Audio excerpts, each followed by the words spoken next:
Bonjour tout le monde. Euh, J'espère que vous vous portez à merveille.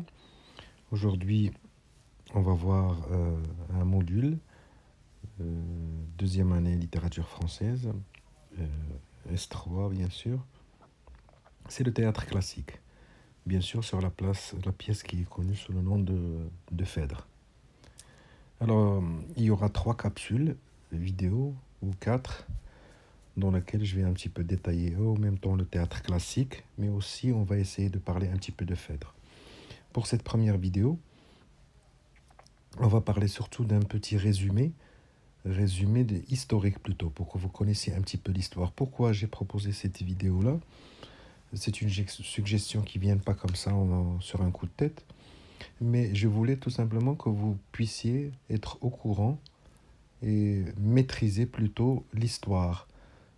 Comme ça, si vous tombez sur n'importe quel texte, sur n'importe quel acte ou bien quelle scène, vous seriez plutôt en mesure d'écrire quelque chose sur cette scène-là ou bien sur cet acte-là, puisque vous avez une idée plus ou moins de toute l'histoire de Phèdre.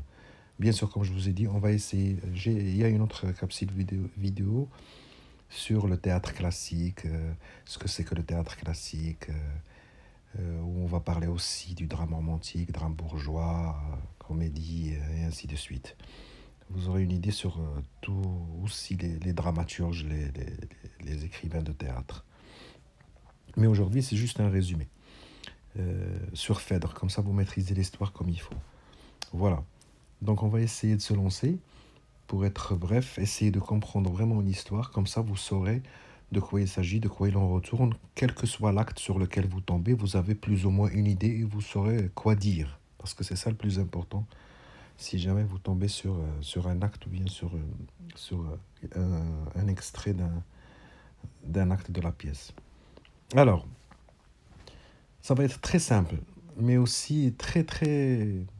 Il y a du suspense et vraiment une belle histoire, quoi. Bien sûr basée sur la mythologie grecque. Alors l'histoire commence par quoi? Par un certain Hélios Vénus, comme je vous ai dit, quand je vous ai, je vous ai mis ici, et Mars.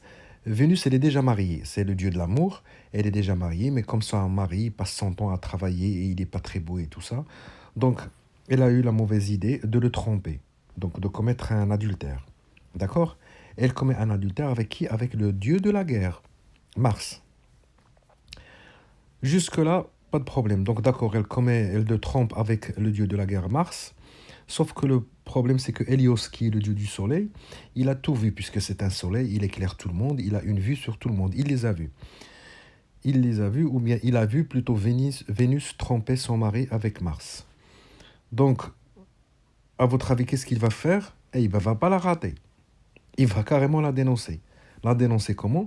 Il va regrouper tous les dieux et il va leur demander, ou bien les inviter à venir assister à cette tromperie. Donc, Vénus est pris la main dans le sac. Tous les dieux assistent à cette scène-là. Elle est dégoûtée, elle est horrifiée, elle est aussi hors d'elle-même. Et donc, qu'est-ce qu'elle va crier? Elle va crier vengeance. Vénus, dieu de l'amour, elle va crier vengeance à Hélios. Et elle va lui dire, elle va lui dire que tu vas le payer très très cher par rapport, si c'est pas toi, ça va être par rapport à tes descendants, ça veut dire les enfants que tu vas mettre au monde. Donc, c'est là la source de l'histoire, c'est que il y a une haine de Vénus vis-à-vis d'Hélios et qu'elle va chercher à avoir sa vengeance. Et bien, on va voir si ça va marcher ou pas. Bien sûr, Hélios donne naissance à une fille qui s'appelle Pasiphae. Pasiphae, bien sûr, elle va se marier et avoir des enfants, mais bon, c'est pas ça le problème, cette Pasiphae. Vénus, elle va intervenir déjà par rapport à Pasiphae. Qu'est-ce qu'elle va faire? Elle va la pousser à tomber amoureuse, bien sûr, de quoi, à votre avis? Pasiphae va tomber amoureuse d'un animal, imaginez, un taureau. Donc, première intervention de Vénus par rapport à sa vengeance, c'est qu'elle va pousser Pasiphae à tomber amoureuse d'un animal qui est un taureau, et donc de, bien sûr, donner naissance par la suite à ce qui est connu sous le nom de Minotaure. Donc voilà la première vengeance. Minotaure, ça veut dire moitié taureau, moitié homme. Mais ne vous inquiétez pas, la vengeance ne s'arrête pas là il nous amène à notre histoire. Cette Pasiphae, la pauvre, comme elle se marie, déjà elle était mariée et elle a donné naissance elle aussi à une fille. Cette fille n'est autre que Phèdre, fille de Pasiphae. Donc voilà où on arrive à notre histoire. Et donc là encore, cette Phèdre-là, Vénus va intervenir, elle ne va pas la louper non plus. Elle va la pousser à tomber amoureuse d'un homme de façon à ce que la relation soit un amour interdit, un amour incestueux. Elle va la pousser, bien sûr, à tomber amoureuse de qui? Je ne sais pas si vous le savez déjà, c'est ça la pièce de Phèdre, de Hippolyte. Mais le problème, c'est que c'est qui cet Hippolyte-là? Cet Hippolyte-là, c'est son beau-fils. Ça veut dire quoi son beau-fils? Ça veut dire que Phèdre, elle est mariée à un homme qu'on va voir par la suite. Et cet homme-là, il a déjà un fils qui s'appelle Hippolyte d'une autre femme. Eh bien, Phèdre, elle va tomber amoureuse de son beau-fils. Ça veut dire le fils de son mari. Ce qui est un acte considéré comme incestueux, puisque bien que ce soit son beau-fils, il reste quand même comme son fils. Et voilà pourquoi on parle de la pièce de théâtre Tragédie de Phèdre, parce que ce qui se passe là, c'est vraiment une tragédie, parce que ça va finir très très mal. Vous me direz, c'est normal, on ne peut pas tomber amoureux de son fils.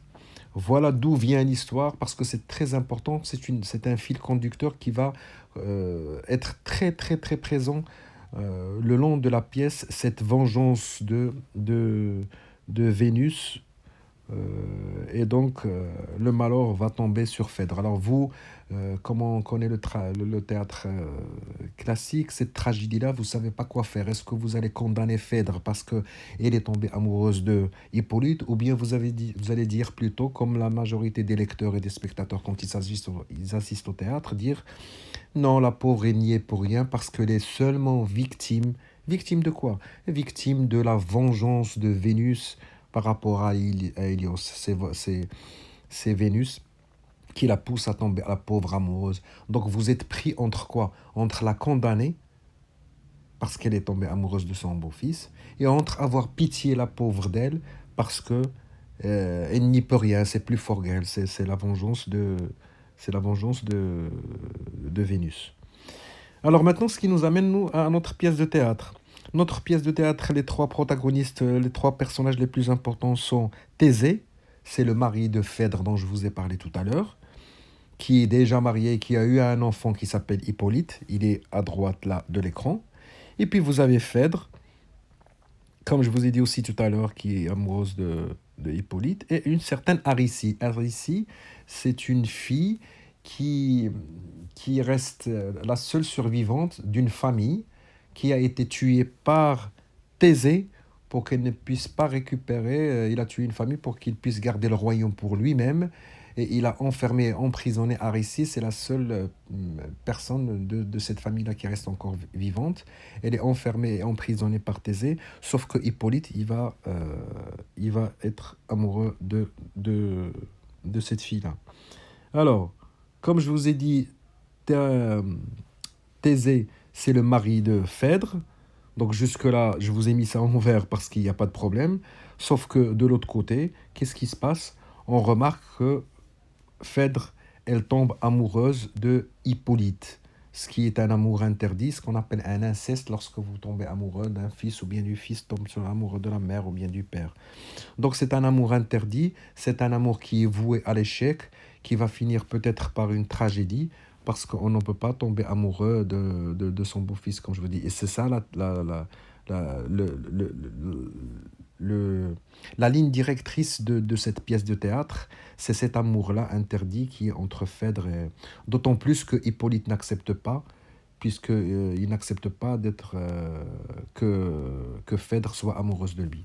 Phèdre, Hippolyte à son tour, comme je vous ai dit, il est lui amoureux de Aricie, la seule survivante d'une famille qui a été tuée par son père et qui va tomber amoureux d'elle. Au début, elle va hésiter, mais par la suite, le problème, c'est qu'elle va l'accepter. Donc, pour Hippolyte, la situation est claire.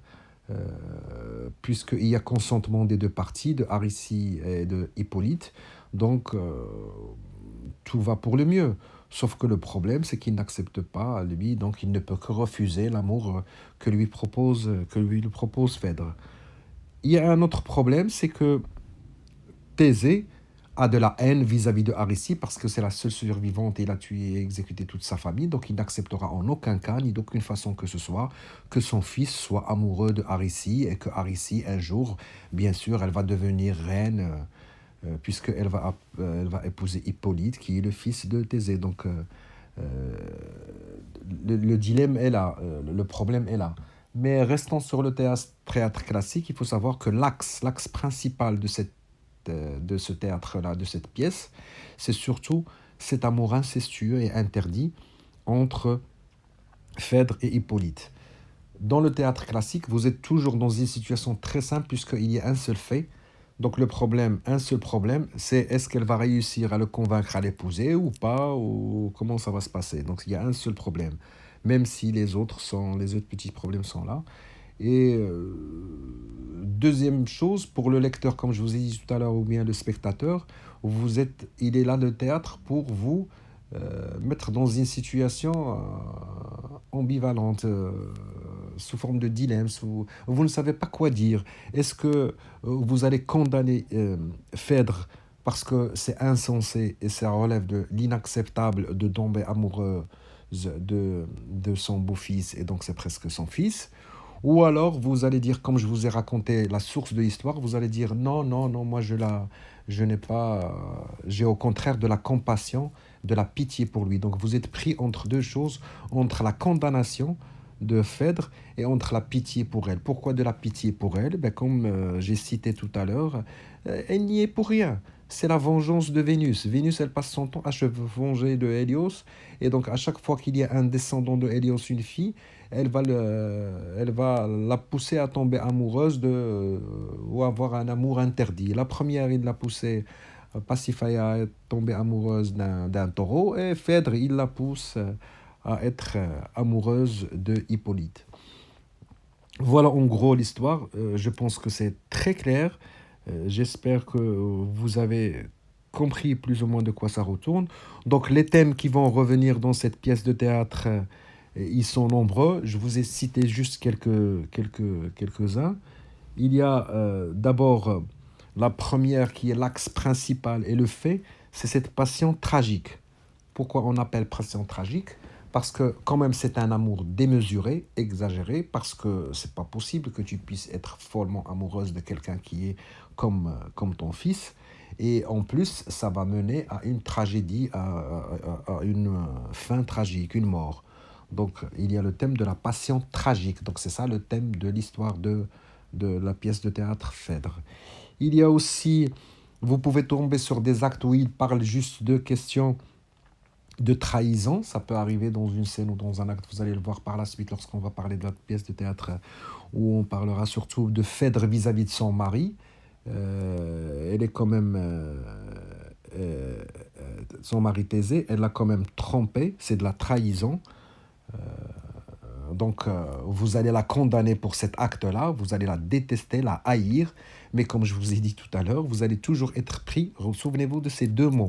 À chaque fois, il faut que vous les mettez, peu importe l'acte, peu importe la scène, peu importe ce qu'il y a dans l'examen. Il faut que vous montrez cette, ce dilemme, cette opposition. Vous êtes pris entre cette trahison et la pitié. Vous êtes pris entre la condamnation de Phèdre et entre la compassion pour Phèdre. C'est capital de citer ces deux mots opposés. Ça veut dire vous ne savez pas si vous allez être pour ou bien contre.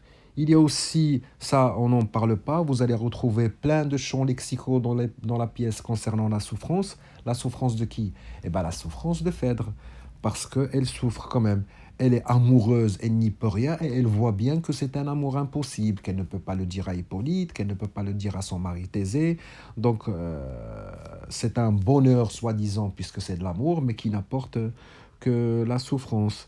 Il y a la mort parce que c'est ce qui l'attend. Si toutefois elle annonce ça, elle ne peut pas dire ça parce que ça relève de l'inacceptable. Mais si toutefois elle le dit, elle va être condamnée à mort par Thésée.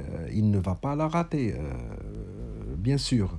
Donc c'est pour ça qu'on dit que c'est un amour tragique, c'est une passion tragique. Et en plus, c'est un amour incestueux, comme je vous ai dit tout à l'heure, parce que c'est là, c'est là le but de théâtre classique, c'est ce qu'on va voir tout à l'heure, la catharsis, c'est que il doit vous montrer, il doit vous purger, il doit vous vider de ces passions qui sont négatives, qui sont inacceptables. Vous devez les gérer. Il y a des passions que vous pouvez avoir, il faut les mettre de côté parce que dans la société, c'est inconcevable. C'est pour ça que il est là le théâtre classique, c'est vous aussi pour vous purger de vos passions négatives, de vos passions dangereuses, comme le cas de fait. Quand vous allez voir ça, vous n'allez pas penser une seconde à faire ça vous-même. Donc vous allez dire non, c'est pas possible, c'est insensé, ça relève de l'inconcevable de tomber amoureux de son fils ou bien de son beau-fils. Donc c'est ça le but et la finalité de tout théâtre classique, c'est de vous purger. Souvenez-vous surtout de cette phrase-là, si vous pouvez l'écrire comme ça serait génial. Le théâtre classique, c'est vous purger de vos passions négatives. Ça veut dire essayer de vous enlever à travers le fait d'assister ou bien de lire une pièce théâtrale classique. Vous allez être vidé de ces envies qui sont malsaines, qui ne sont pas réalistes, Voilà. Il y a d'autres thèmes, bien sûr, que j'ai peut-être omis de faire, de mettre en place, comme euh, on en aura le temps de parler lorsqu'on traitera le thème, les pièces acte par acte, parce qu'il y aura une autre capsule vidéo concernant tout ça.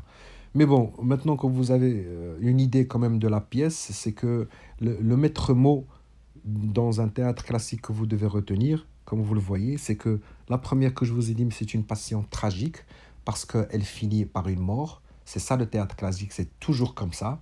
Et vous êtes pris entre deux choses opposées. Vous ne savez pas si vous condamnez la personne ou bien avoir pitié d'elle-même. Voilà, donc j'espère que c'est clair ce que je vous ai dit aujourd'hui. Vous avez une idée un petit peu de quoi il en retourne concernant la pièce de Phèdre et concernant le théâtre classique. Comme je vous ai cité tout à l'heure un petit peu l'historique de la pièce, d'où elle vient, mais il y a deux autres capsules concernant la pièce de Phèdre acte par acte. Vous allez voir les thèmes qui sont traités et comment ça chemine toute l'histoire. Comme ça, vous aurez une idée sur quoi écrire si toutefois vous tombez sur un de ces actes-là. Et vous aurez aussi d'autres thèmes à part cela pour pouvoir renforcer et enrichir vos connaissances concernant cette pièce-là. Donc je vous remercie j'espère que vous allez revoir encore cette vidéo parce que pour ceux qui ne connaissent absolument pas Phèdre, je sais que c'est pas facile de tout comprendre d'un seul coup. Si vous appréciez, n'hésitez pas bien sûr à vous abonner. C'est la phrase magique que tout le monde dit à la fin parce que c'est ça qui nous booste et qui nous pousse aussi à écrire quand on voit qu'il y a des gens qui portent de l'intérêt à ce qu'on fait. Et je vous souhaite bon courage, je croise les doigts pour vous et je vous dis à d'autres capsules vidéo. Merci.